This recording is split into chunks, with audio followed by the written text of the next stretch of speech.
Marcus Williams was the embodiment of the American dream, a man who had risen from humble beginnings to become one of the wealthiest entrepreneurs in the fashion and luxury industry. Born in the heart of Atlanta's historic Sweet Auburn district, Marcus had faced the harsh realities of systemic racism from a young age. His parents, hardworking individuals who instilled in him a sense of pride and resilience, worked multiple jobs to provide for their family. They had often reminded Marcus of the value of dignity, education, and perseverance in the face of adversity. By the time Marcus turned 18, he had earned a full scholarship to a prestigious Ivy League university, where he studied business administration with a focus on marketing. It was during his time at university that Marcus noticed a glaring gap in the luxury market: products that celebrated diversity and catered to clients from all walks of life. Inspired by this vision, Marcus worked tirelessly to save and launch his first boutique, LuxeWay, in a small rented space in downtown Atlanta. Now, at the age of 42, Marcus controlled a global empire. LuxeWay had grown into a name synonymous with opulence, boasting flagship stores in cities like Paris, Milan, Tokyo, and New York.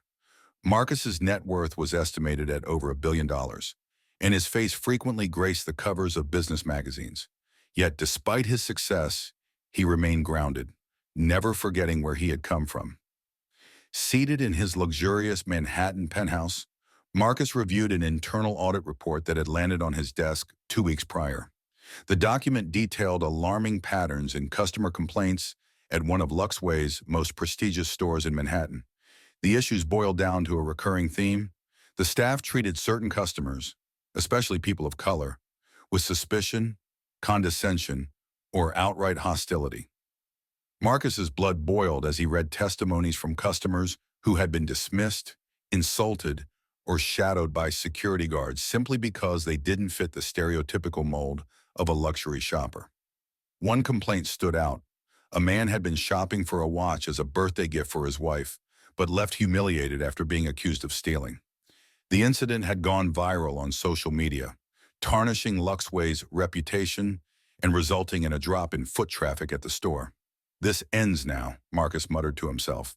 He wasn't content with issuing a public apology or delegating the matter to his executives. LuxeWay was his legacy, and he would not let it be tainted by discrimination. To understand the depth of the problem, Marcus devised a bold plan. He would visit the store in disguise, posing as an unassuming customer. Marcus chose a specific item to inquire about: a rare limited edition Swiss watch priced at over $120,000. It wasn't just a test of the store's customer service. It was a challenge to see how far the staff would go in their judgment of someone based solely on appearance. Ditching his custom-tailored suits and luxury accessories, Marcus dressed in a plain black hoodie, jeans, and worn-out sneakers. His goal was to look like a typical New Yorker, someone who might have saved for years just to step into a store like LuxeWay. With his disguise in place, Marcus hailed a cab and headed toward the store that bore his brand's name, a store he had once been so proud of, now shrouded in controversy. The soft chime of the doorbell marked Marcus's entry into the LuxeWay store, but the atmosphere was anything but welcoming. The polished marble floors gleamed under the overhead lights, and the faint scent of jasmine lingered in the air. It was an environment designed to exude elegance and exclusivity. But as Marcus stepped further into the store, he felt the sharp sting of judgment radiating from the staff. Claire, the young sales associate, exchanged a knowing look with Stephen, the male associate behind the counter. Stephen leaned closer to Claire and muttered, "Bet he's here to make trouble. They always are." Marcus ignored the comment, focusing instead on the display case that housed the store's crown jewels, the luxury watches. He moved toward it, his steps calm and deliberate. The craftsmanship of the pieces was impeccable, but he wasn't here to admire them as an owner. Today, he was just another customer, or at least he wanted to see how the staff would treat him as such. Claire reluctantly approached him, her polished smile barely masking her disdain. "Can I help you?" she asked, her tone icy. "Yes," Marcus replied, gesturing to a platinum-cased watch in the center of the display. "I'd like to see that one up close." Claire didn't move. Instead, she tilted her head, letting her eyes sweep over Marcus's plain black hoodie, worn jeans, and scuffed sneakers. That's one of our limited edition pieces, she said slowly as though speaking to a child. It costs $120,000. Marcus nodded, unfazed. I'm aware of the price. I'd still like to take a closer look. Rebecca, the manager, maintained her defiant stance, while the security guard hovered nearby, ready to act on her orders. The metal shutters that now sealed the store seemed to symbolize the barriers of prejudice that Marcus had encountered his entire life. The murmurs among the other customers began to grow louder. Some glanced at Marcus with curiosity, while others eyed him with suspicion. A middle-aged woman in a designer trench coat whispered to her friend, "He must have done something. They wouldn't lock the doors for no reason." Hearing that, Marcus couldn't suppress a bitter laugh. "Amazing," he said loudly, his voice echoing in the now silent store. "You all see a black man in a hoodie and suddenly I'm a thief. No evidence, no reason, just your assumptions." Rebecca's patience was clearly wearing thin. "Sir, you're creating a scene. If you don't cooperate, I'll have no choice but to call the police." Marcus's jaw tightened. "Call them. Please do. In fact, I insist." The shoppers exchanged uneasy glances. Some began to edge toward the doors, realizing they were locked in with no way out. A young man in a tailored suit stepped forward hesitantly. "Excuse me," he said, addressing Rebecca, "but this doesn't seem appropriate. You've accused him of theft without proof, and now you're detaining everyone in the store? Is this even legal?" Rebecca shot the man a sharp look. "We have protocols for situations like this. If you don't like it, you're free to file a complaint later." The man frowned but stepped back, clearly unwilling to press the matter further. Meanwhile, Marcus turned to the growing crowd. "Take a good look," he said, his voice calm but firm. "This is what prejudice looks like. A store that claims to represent luxury and inclusivity, but when a black man walks in, they assume he's here to steal. You should all be asking yourselves what this says about the values of this place." Rebecca, visibly flustered by Marcus's words, crossed her arms. "I don't have to justify myself to you," she snapped. "My job is to protect this store and its merchandise. If you're innocent, you have nothing to worry about."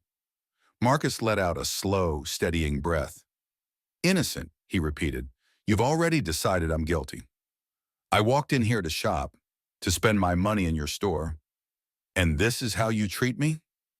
Rebecca didn't answer, but her silence spoke volumes. The security guard took a step closer to Marcus, his hand now resting firmly on the pair of handcuffs hanging from his belt. "Sir," the guard said gruffly, "if you resist, we'll have to restrain you." Marcus raised his hands mockingly, his voice dripping with sarcasm. "Oh no, wouldn't want to resist. Can't have you using force on me, right? That might look bad." The guard's face darkened, but he didn't move. Rebecca, sensing she was losing control of the situation, turned to Claire and Stephen. "Call the police," she ordered. "Tell them we have a suspect refusing to leave the premises." At that moment, Marcus decided he had seen enough. He had come to observe, to understand the depth of the problem, and now he had all the evidence he needed. It was time to end the charade. "Stop," Marcus said, his voice cutting through the commotion like a knife. He reached into his pocket, and the security guard tensed, his hand moving toward his baton. "Relax," Marcus said, pulling out a sleek black leather wallet. From it, he retrieved a gold-embossed business card and placed it on the glass counter in front of Rebecca. "What's this supposed to be?" Rebecca asked, her voice laced with suspicion. Marcus smiled faintly. "Read it." Rebecca hesitated, but eventually picked up the card. As her eyes scanned the elegant lettering, her face turned ashen. The card bore a single name, Marcus Williams, followed by the title Founder and CEO, LuxeWay Inc. "I'm the owner of this store," Marcus said, his voice calm but carrying an undeniable weight of authority. "And you've just made the worst mistake of your career." Rebecca's hand trembled as she placed the card back on the counter. "Mr. Williams, she began, but her voice faltered. She looked at Stephen and Claire, who stood frozen, their faces pale.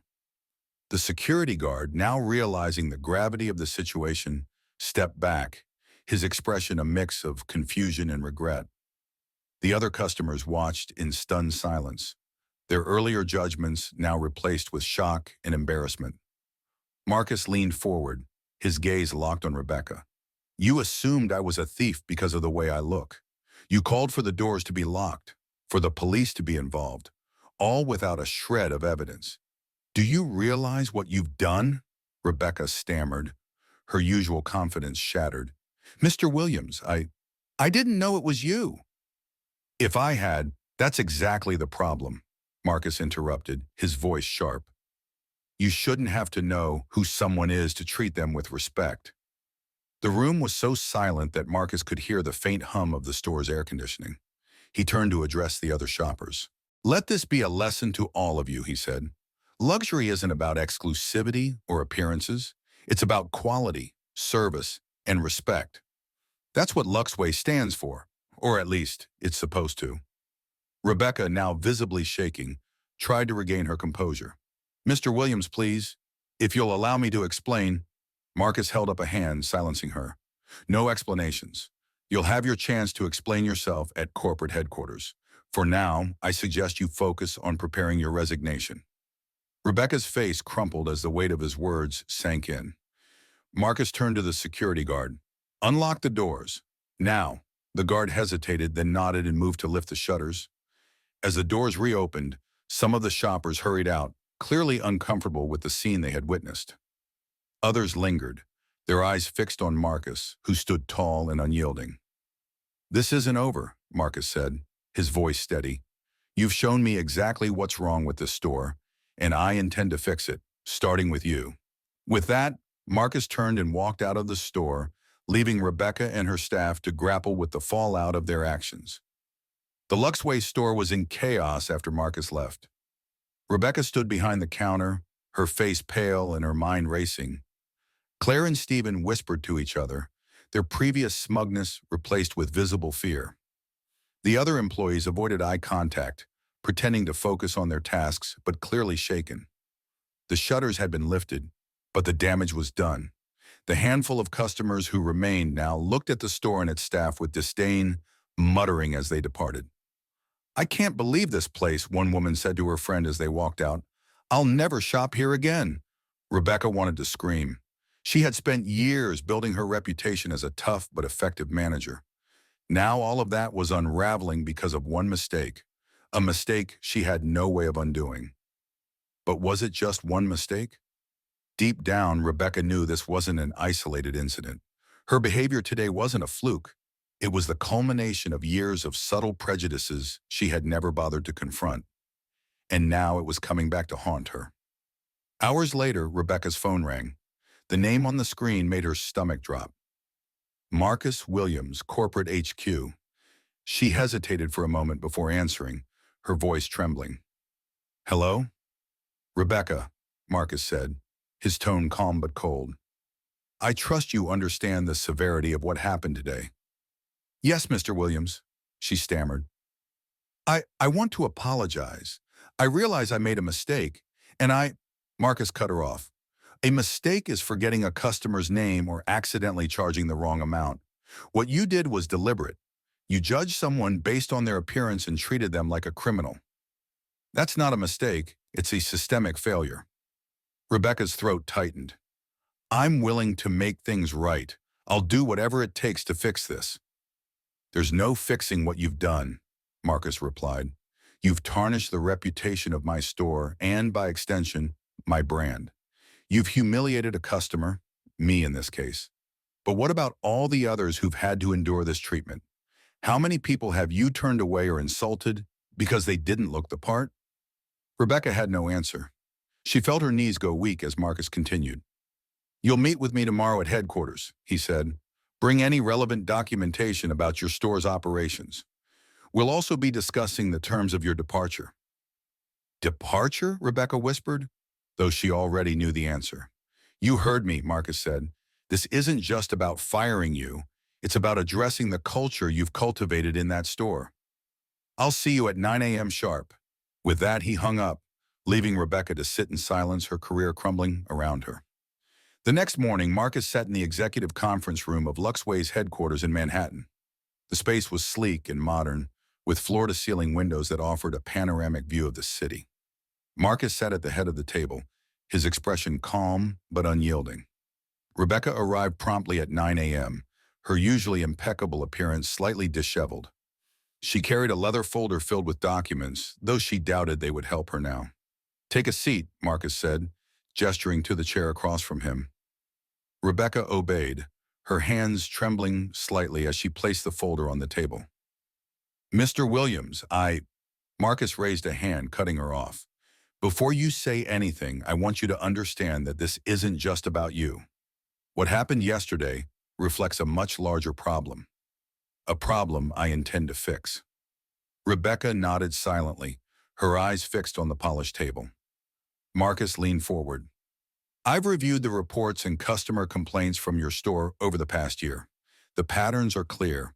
Customers who don't fit a certain profile, whether due to their race, attire, or perceived socioeconomic status, are consistently treated poorly." Rebecca opened her mouth to respond, but Marcus held up a finger. "I'm not finished." He reached into his own folder and pulled out a stack of papers.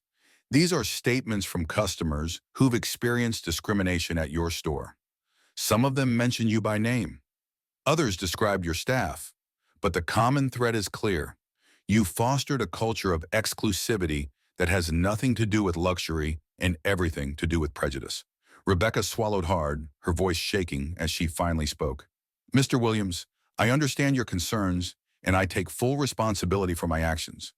But the pressure to maintain the store's image has always been intense. I thought I was protecting the brand." Marcus's eyes narrowed. "Protecting the brand by alienating customers? By treating people as less than human? That's not protecting the brand. It's destroying it." He took a deep breath, his voice softening slightly. "LuxeWay was built on the idea that luxury should be inclusive, that anyone who appreciates quality and craftsmanship should feel welcome in our stores. You've turned it into the opposite of what I envisioned." Rebecca lowered her head, her hands clasped tightly in her lap. "I'm terminating your employment, effective immediately," Marcus said. "You'll receive severance, but you won't be returning to that store or any LuxeWay store." Rebecca nodded, tears welling in her eyes. "I understand. Thank you for the opportunity I've had. I'm sorry." Marcus didn't respond. Instead, he turned his attention to his assistant, Lisa, who stood by the door. "Please escort Rebecca out and ensure she has everything she needs for the transition." Lisa nodded and opened the door. Rebecca stood slowly, gathering her folder before following Lisa out of the room. After Rebecca left, Marcus sat alone in the conference room, staring out at the city skyline. His thoughts turned to the work ahead. Removing Rebecca was only the first step. The culture at that store, and possibly others, needed a complete overhaul. He picked up his phone and dialed Sarah Moore, the assistant manager who had shown potential during his previous visits. "Sarah, it's Marcus Williams," he said when she answered. "I'd like to meet with you to discuss the store's future." "Yes, of course, Mr. Williams," Sarah replied, her voice steady but eager. "I'll be there." As Marcus hung up, he felt a renewed sense of purpose. The road ahead wouldn't be easy, but he was determined to rebuild LuxeWay into the brand he had always envisioned, one where respect, inclusivity, and quality went hand in hand. Later that evening, Marcus sat in his penthouse gazing out at the city skyline. New York was vibrant and full of opportunities, but it was also a place where inequality thrived, often hidden beneath its glitzy exterior. He thought about his younger years, how his family had struggled to navigate a world that often judged them by the color of their skin. His success was not just his own, it was the result of sacrifices made by his parents, mentors, and the Black community that had uplifted him. Marcus knew that his position as the CEO of a luxury brand wasn't just a testament to his hard work, it was a platform. He couldn't simply fix the problems within LuxeWay and move on. He had a responsibility to advocate for the voiceless and to challenge the prejudices that allowed incidents like the one at his store to occur. The next day, Marcus returned to the LuxeWay headquarters to finalize the restructuring plans for the Manhattan store. Sarah joined him in the boardroom, along with members of the human resources and marketing teams. The discussion wasn't just about policies, it was about changing mindsets. We're not just training employees on how to treat customers, Marcus said, his voice firm. We're teaching them to unlearn biases they might not even realize they have. This isn't just about making a sale. It's about creating a culture where every person feels valued and respected. The HR director, a middle-aged man named James, nodded. We can include sessions on cultural competency and unconscious bias as part of the training. Good, Marcus replied, but it has to go beyond theory. I want our team to understand the real-world impact of discrimination. Bring in speakers from the community, people who've experienced these issues firsthand. Let the staff hear their stories. Sarah chimed in, her voice steady and determined. We should also partner with local organizations that advocate for diversity and inclusion. It'll show our customers and employees that we're serious about this. Marcus smiled. Exactly. LuxeWay isn't just a store. It's a brand that represents something bigger. If we're going to use that platform, we need to do it with purpose. Marcus didn't stop at restructuring the store. Over the next few weeks, he began reaching out to community leaders, activists, and organizations that focused on racial equality and social justice. He hosted meetings at the LuxeWay headquarters, where he listened to stories of everyday discrimination faced by Black men and women in various industries. One meeting in particular left a deep impression on him. A young Black woman named Jasmine shared her experience of being denied an apartment lease despite having excellent credit. They didn't say it outright, she explained, but it was clear. They didn't want someone like me living there. Marcus's jaw tightened as he listened. He had faced similar challenges in his early days, struggling to secure funding for LuxeWay because investors didn't believe a Black entrepreneur could succeed in the luxury market. These stories weren't new to him, but hearing them again reminded him why his work mattered. He decided to establish the LuxeWay Foundation, an initiative aimed at supporting underrepresented communities. The foundation would focus on three pillars. 1. Economic empowerment, providing grants and mentorship programs for Black entrepreneurs, particularly those in industries where they were underrepresented. Partnering with local businesses to create job opportunities for marginalized individuals. 2. Education and awareness, funding workshops and seminars in schools to teach children about diversity and the history of systemic racism. Sponsoring art and media projects that highlighted Black culture and stories. 3. Advocacy for policy change, collaborating with legal organizations to fight housing discrimination, workplace bias, and other forms of systemic inequality. Using LuxeWay's platform to lobby for policies that promoted racial equity. One evening, Marcus found himself in a public forum hosted by a community organization. The topic was racial profiling in retail settings, a subject Marcus was now intimately familiar with. As he took the stage, the audience of activists, scholars, and everyday citizens greeted him with warm applause. Good evening, Marcus began, his voice steady. My name is Marcus Williams, and I'm the CEO of LuxeWay. But tonight, I'm not here as a businessman. I'm here as a Black man who knows what it feels like to be judged before I've said a word. I'm here as someone who's seen the harm that prejudice can cause, not just to individuals, but to communities. He paused, scanning the room. Yesterday, I stood in a store that bears my name and experienced the very thing we're here to discuss. I was profiled, accused, and humiliated, all because of the assumptions someone made about me. And while that incident was painful, it also reaffirmed my commitment to change. The room was silent, every eye fixed on Marcus as he continued. I won't stop at fixing my stores. I want to help fix the system that allows this to happen in the first place. That's why I've launched the LuxeWay Foundation, to support those who've been overlooked, to educate those who don't understand, and to fight for policies that promote equality. The applause that followed was thunderous, but Marcus didn't bask in it. He knew the work ahead was monumental, and applause wouldn't solve the problems he was fighting against. Action would. In the weeks that followed, Marcus became a vocal advocate for racial equality, using his platform to elevate the voices of others. He visited schools to speak with young Black students, sharing his journey and encouraging them to pursue their dreams despite the barriers they might face. Success isn't about being the best, he told one group of students. It's about being resilient. It's about getting up every time someone knocks you down and proving that you belong, no matter what anyone says. The changes Marcus implemented at LuxeWay began to take hold. The Manhattan store's atmosphere shifted as the staff embraced the new training and initiatives. Customers noticed the difference, with many praising the store for its warm and inclusive environment. But more importantly, Marcus's actions inspired others in the industry to follow suit. Competing brands began implementing similar diversity training programs, and discussions about racial profiling in retail gained national attention.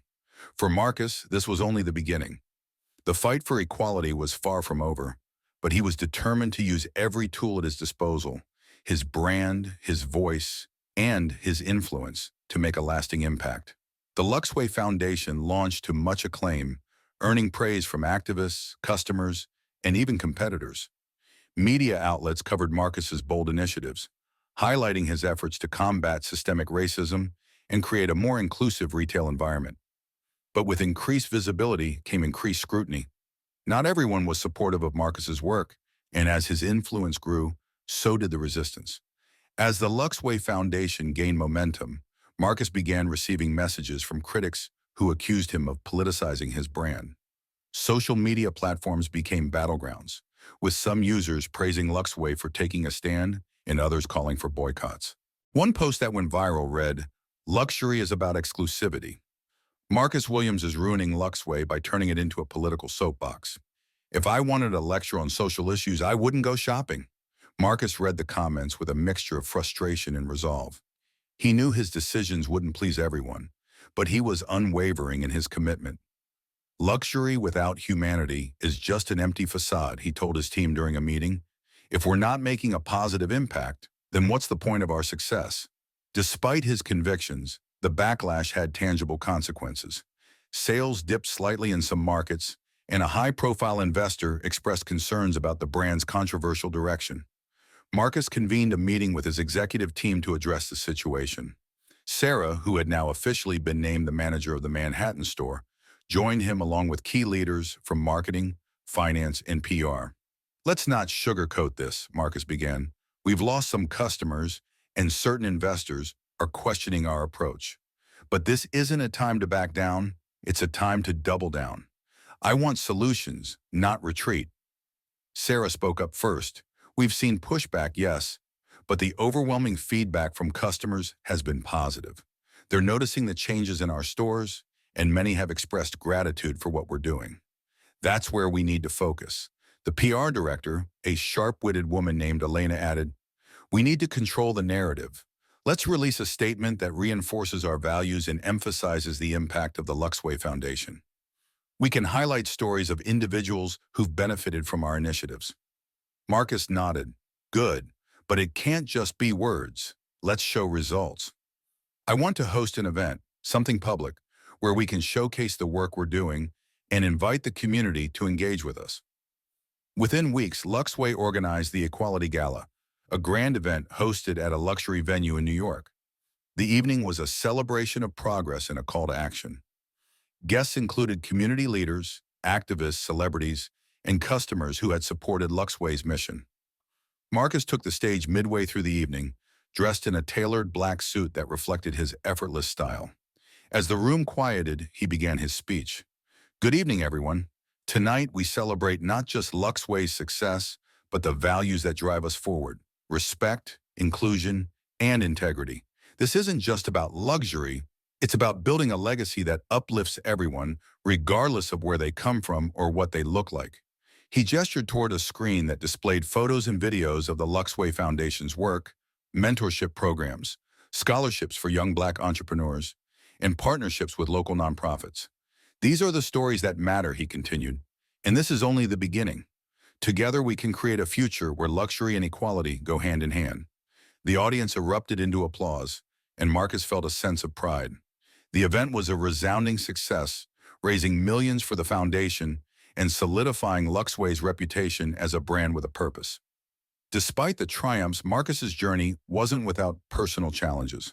The demands of running a global brand, managing the foundation, and advocating for social change took a toll on him. Late nights and early mornings became the norm, and his close friends began to notice his exhaustion. One evening, as he worked late in his penthouse, his childhood friend David called. David, a community organizer in Atlanta, had always been Marcus's sounding board. Marcus, David said, his voice tinged with concern, you're doing incredible work, but you can't do it all alone. You've got to take care of yourself, too. Marcus leaned back in his chair, rubbing his temples. I know, David. It's just, there's so much to fix. Sometimes it feels like I'm fighting an uphill battle. David chuckled softly. You are. But remember, you're not fighting it alone. You've built a team, a foundation, and a movement. Trust them. Delegate. And don't forget to breathe. The conversation left Marcus reflective. He realized that his drive to fix everything on his own stemmed from his early struggles, where survival often depended on his individual efforts. But now he wasn't alone, and he needed to lean on those around him. With renewed clarity, Marcus began delegating more responsibilities to his team, allowing him to focus on strategic initiatives. The LuxeWay Foundation expanded its reach, launching programs in new cities and partnering with international organizations. One of the foundation's standout projects was the Pathways to Success program, which provided internships and job training for young people of color interested in entering the fashion and luxury industries. The program quickly gained traction, with major brands collaborating to offer opportunities to underrepresented talent. Months later, Marcus visited the Manhattan store unannounced. The atmosphere was unrecognizable compared to his first undercover visit. Sarah greeted him warmly, and the staff exuded a genuine sense of pride and professionalism. Customers of all backgrounds browsed comfortably, and the store's sales had rebounded. As Marcus watched a young black couple being assisted by a smiling associate, he felt a surge of satisfaction.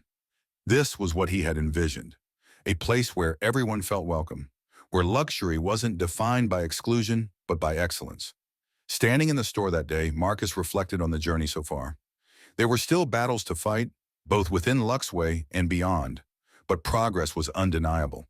The brand was thriving, the foundation was making a difference, and the conversations Marcus had sparked were reshaping perspectives across the industry.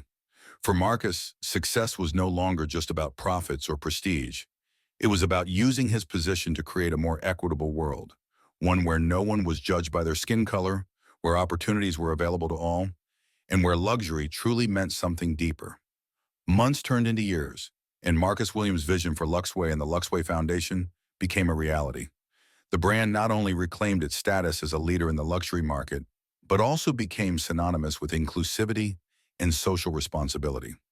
Marcus had faced criticism, backlash, and countless challenges along the way, but his unwavering commitment to justice and equality proved more powerful than the resistance he encountered. Under Marcus's leadership, the LuxeWay Foundation expanded internationally, establishing programs in underserved communities across the globe. From mentorship initiatives for young entrepreneurs in Africa to partnerships with artisans in South America, the foundation became a beacon of empowerment. The Pathways to Success program grew into a global network, connecting thousands of young people from marginalized backgrounds with opportunities in the luxury and fashion industries. Companies that once competed with LuxeWay now collaborated with Marcus, inspired by his bold approach to redefining what luxury meant. Luxury, Marcus said in one of his speeches at an international summit, isn't about exclusivity. It's about elevating lives. It's about creating experiences and opportunities that make people feel seen, valued, and respected. The Manhattan store, which had once been the epicenter of controversy, now stood as a shining example of LuxeWay's transformation. Customers of all backgrounds shopped freely, and the staff, led by Sarah, embodied the values of respect and professionalism. Marcus visited the store often, not to inspect or critique, but to connect. He would speak with customers, hear their stories, and remind himself of the people his work was meant to serve. One afternoon, an older black woman approached him as he browsed a display of handbags. "Are you Marcus Williams?" she asked, her eyes sparkling with recognition. "Yes, ma'am," he replied with a warm smile. She reached out and clasped his hand. "I just wanted to thank you. My granddaughter is in your Pathways program, and she says it's changed her life. She always dreamed of working in fashion, but she never thought someone like her could have a chance. You gave her that chance." Marcus felt his throat tighten as he returned her grip.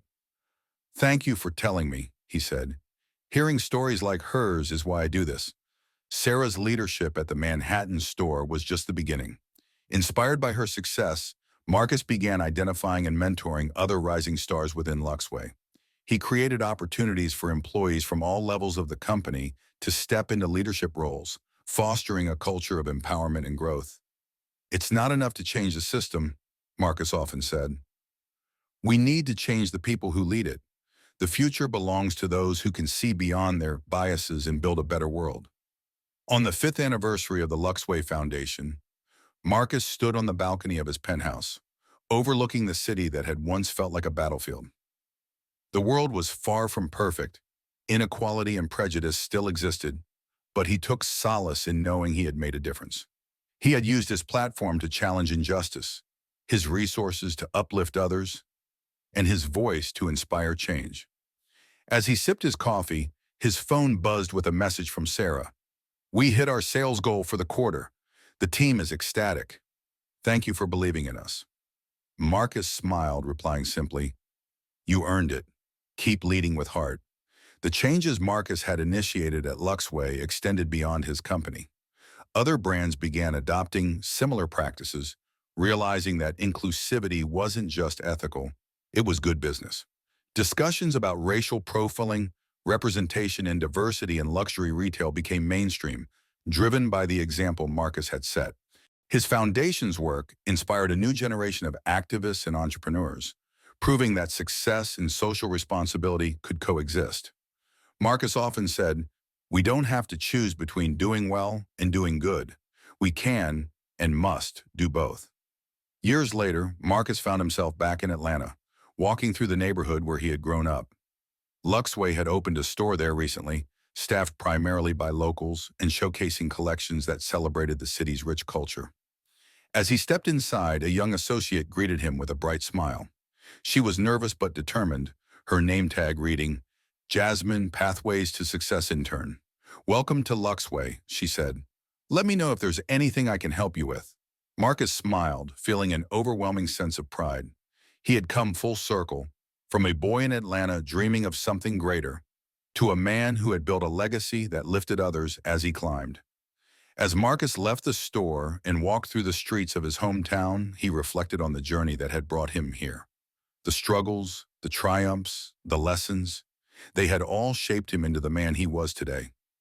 He paused in front of a mural painted on a brick wall, its vibrant colors depicting figures of all races, ages, and backgrounds standing together under the words, "Equality is luxury." Marcus smiled and whispered to himself, "And that's the legacy worth fighting for." The story of Marcus Williams serves as a reminder that success is not measured solely by wealth or accolades, but by the lives we touch and the change we inspire. Through perseverance, empathy, and a commitment to justice, Marcus proved that one person can make a difference, and that together we can build a world where everyone is valued and respected.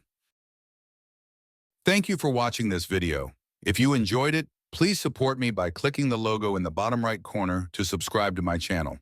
This way you won't miss any of the exciting stories coming up. Thank you so much.